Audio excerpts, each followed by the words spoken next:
shall not die but live and declare the works of the Lord. Alleluia, alleluia, alleluia. The stone which the builders rejected has become the cornerstone. By the Lord has this been done. It is wonderful in our eyes.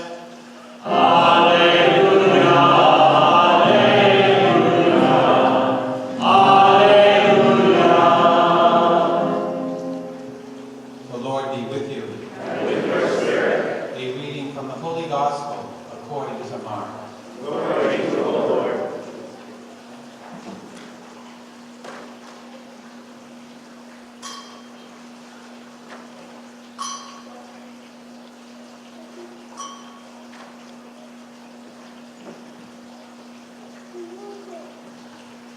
When the Sabbath was over, Mary Magdalene, Mary, the mother of James, and Salome bought spices so that they might go and anoint him. Very early, when the sun had risen, on the first day of the week, they came to the tomb. They were saying to one another, "Who will roll back the stone for us from the entrance to the tomb?"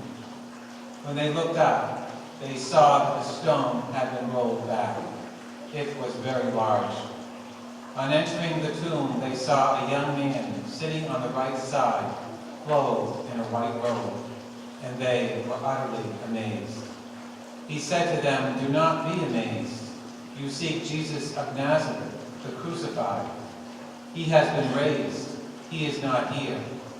Behold the place where they laid him. But go and tell his disciples and Peter, he is going before you to Galilee. There you will see him as he told you."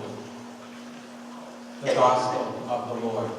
Praise to you, O Lord Jesus Christ.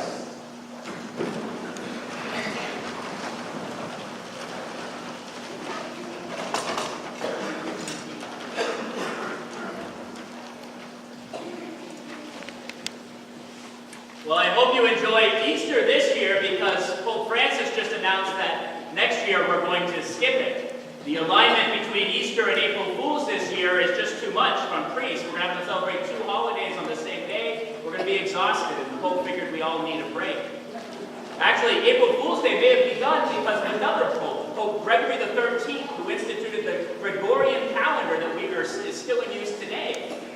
He was the one that moved New Year's from the end of March to January 1st. And people who didn't get the message and continued to celebrate New Year's into April were considered foolish and called April Fools. And so a tradition was begun. Actually, it was Pope Gregory who also established that Easter would always be celebrated the first Sunday after the first full moon of spring. And since the phases of the moon vary, so does the date of Easter every year. The alignment of Easter with April Fools is a once-in-a-lifetime event. The last time it happened was in 1956. Talking about once-in-a-lifetime alignments, it reminds me of a famous April Fool's joke. On April 1st, 1974, a famous astronomer got on BBC radio in Britain and announced that at 9:45 a.m. that morning, a once-in-a-lifetime astronomical event was going to occur. The planet Pluto was going to pass behind Jupiter in the sky, and this once-in-a-lifetime alignment was going to temporarily lessen the Earth's own gravity. Listeners who jumped into the air at exactly 9:45 would feel a strange floating sensation. Well, at 9:45, the phone began to ring off the hook at the station, all from listeners claiming to have felt such a sensation. One woman even claimed that she and her friends rose from their chairs and began to float around the room. I don't know if that's as good as another April Fool's joke that was played 2 years earlier. On April 1st, 1972, residents of Sitka, Alaska woke up to see black smoke pouring from the crater of Mount Echecumbe, the long dormant volcano that was right outside of town. Residents were panicked and they began to come out of their homes onto the streets. They began to flee town, thinking that this long-dead volcano had come to life again. Well, it turned out that local prankster, Porky the Car, for the last several months had been bringing hundreds of old tires up to the summit of Mount Ejecumbe, and on April 1st he lit them all on fire, hence the black smoke. Legend has it that a Sitka resident, several years later, when Mount St. Helens, the real volcano, blew up, wrote to Porky the Car and said this time he had gone too far. Of course, according to some people, all of that pales in comparison to another great joke. Somewhere around April 1st, 33 AD, some women in Jerusalem went to the tomb of their friend Jesus, who had been dead for 3 days, and came back claiming to have seen Jesus alive. They went to go tell their friends, the friends of Jesus, who claimed that Jesus appeared to them, and came into the room where they were all seated and floated around or something. These people told more people, and soon the hoax got out of control. Today, over 2 billion people, over a third of the world's population, have come to fall for the greatest April Fool's joke that ever was. Sadly, that's what many people think of the Easter story. Especially many people who haven't taken the time to consider the evidence for the resurrection in the Gospels. In 1994, a man named Lee Strobel, who was an investigative journalist for the Chicago Tribune, was just such a person. He had been an atheist his whole life, and he had always considered the Christian story to be a bunch of nonsense, a joke that had been taken too far. But Lee Strobel's wife was a committed Christian, and she challenged him to use his investigative skills to investigate and disprove, if possible, the resurrection. Lee Strobel thought this would be easy. He knew many of the common objections. Maybe Jesus never even existed in the first place. Maybe it was made up. Maybe Jesus didn't really die on the cross. Maybe he had just passed out and was revived later on. Maybe all of these stories of resurrection appearances were just some sort of mass hallucination. But as Lee Strobel began to investigate, he interviewed historians and archaeologists, psychologists, medical examiners, and one by one, all of these arguments began to dissolve. He found out that, first of all, the real historical figure of Jesus of Nazareth, the man who lived 2,000 years ago and was crucified by the Romans, is completely unquestioned. There's more evidence for him, in fact, than there is for Julius Caesar or Alexander the Great or any other ancient historical figure. Talking to medical examiners, he realized that the idea that Jesus could have somehow survived the crucifixion was nonsense, that the Romans were experts in torture and execution and knew just what they were doing. Talking to psychologists, he realized that the phenomenon of mass hallucination actually doesn't exist, that while individuals do hallucinate from time to time, whole groups of people don't have the same hallucination. He discovered that the belief in the resurrection went all the way back to the very beginning of Christianity, to eyewitness accounts, and that those eyewitnesses, far from being gullible people that could be taken in by a joke or a story, were actually level-headed fishermen that had to be convinced of the story of the resurrection. And when they were finally convinced, their life was changed radically. Well, if you want to see more about these arguments or read more, you can read Lee Strobel's great book, The Case for Christ. But the point is not that Lee Strobel was trying to scientifically prove the resurrection. The point was that he was trying to show that it is reasonable to believe in the resurrection. In fact, that the resurrection is one of the most reasonable explanations for the incredibly profound effect that Jesus of Nazareth has had on our world. Certainly more believable than the idea that it's all just some hoax. But these arguments alone were not what convinced Lee Strobel. What convinced him in the end was the unconditional love that his wife showed him as he struggled with these matters. What convinced him was his own experience of having his life transformed as he came to believe in the risen Jesus. For all of us, we have to weigh the evidence ourselves. Not just the evidence from history or the Gospels, but the evidence in our own lives.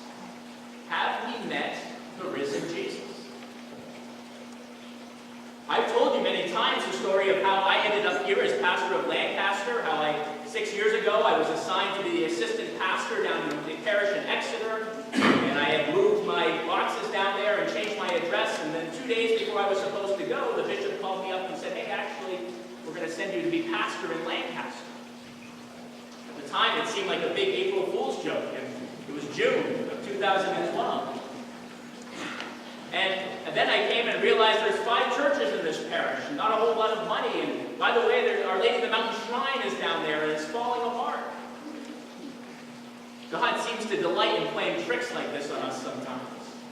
Reminds me a little bit of St. Teresa of Avila, who was tireless in going around spreading the message of Jesus in Spain. And one day she was off on a journey in the middle of a rainstorm. She was riding on her donkey, and she fell off face first into the mud. And as she sat there in the mud, she looked up at God and said, God, if this is the way you treat your friends, no wonder you have so few of them. As an interesting historical footnote, St. Teresa of Avila ended up dying on the exact same day that Pope Gregory instituted the Gregorian calendar. And the new calendar necessitated skipping 10 days in October to let the old calendar catch up with the seasons. And so to this day, no one knows if St. Teresa died on October 4th or 5 minutes later on October 15th, 1582. To the end, God never stopped playing jokes on St. Teresa. But the jokes that God plays are never mean-spirited. They're always just to wake us up, to show us that the risen Jesus is in our midst. By sending me here to Lancaster, I had to begin to pray and ask God for help, to send the right people, to send the resources we needed. I went down to the shrine at Brent Woods and I said to Mary, if you want your shrine, you're going to have to fix it. I don't even know how to pick up a hammer. And then a few weeks later, of course, we had 2 wonderful parishioners come and volunteer to rebuild the place. I think the joke was on them because 5 years later, they're still working on it. God bless us. God brings us through many varied ways to follow Him. For Meadow and Lavina and Kate tonight, for all who are here, what brought you here tonight is an amazing story. Maybe there was many ups and downs and left turns along the way, but here you are, April Fools. God knows right what He's doing. Sometimes things don't make sense in the moment, but they will eventually. God plays tricks, yes, but He knows just what He's doing.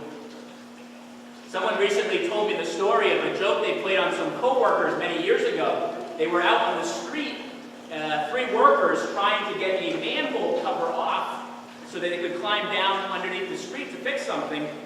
And they were having a really hard time getting this manhole cover off. And finally, one of the workers decided to go back to the shop to get a better pry bar so he get this cover off. And while he was gone, the other 2 workers kept working on it, and actually they managed to finally get the cover off. And then they had a brilliant idea. One of the workers decided to climb down into the hole, and the other worker put the manhole cover back on. When the 3rd worker came back, he said, oh, where's our co-worker? And the other guy said, well, he's gone to the store to get us some Cokes. It's a hot day. Well, this man began to work with the pry bar to get the manhole cover off. He finally let it off again. And then he peered down into the darkness of the hole, and the man inside jumped up and yelled. And they said that this man, they never heard someone scream so loud. That man never worked again with those other workers.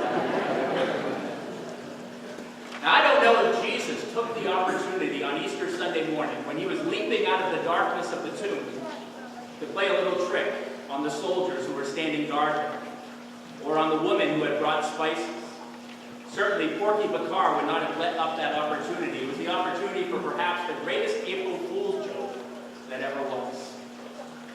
And since that day, Jesus has not stopped playing tricks on our world. Maybe we are all just April Fools for believing in the resurrection. But the Bible says that God has chosen the foolish of this world to shame the wise.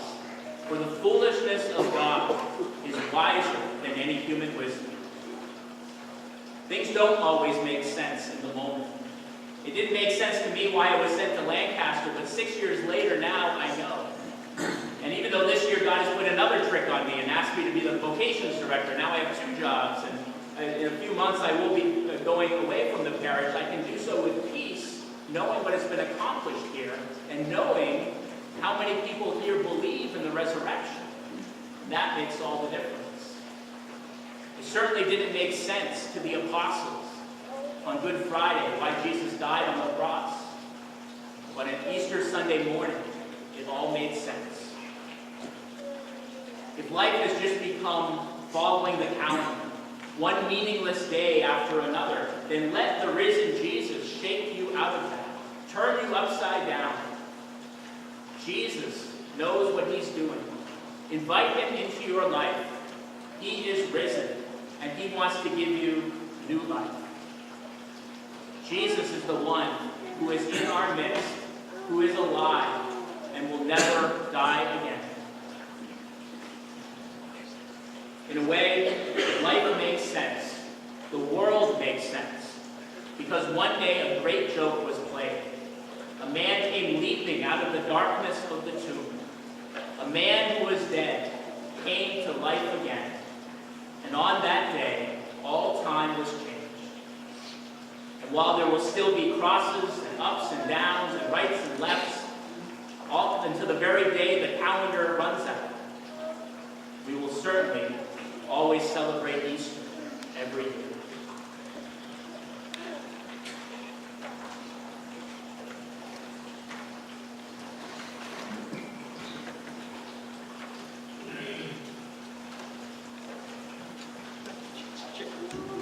Jack Smith.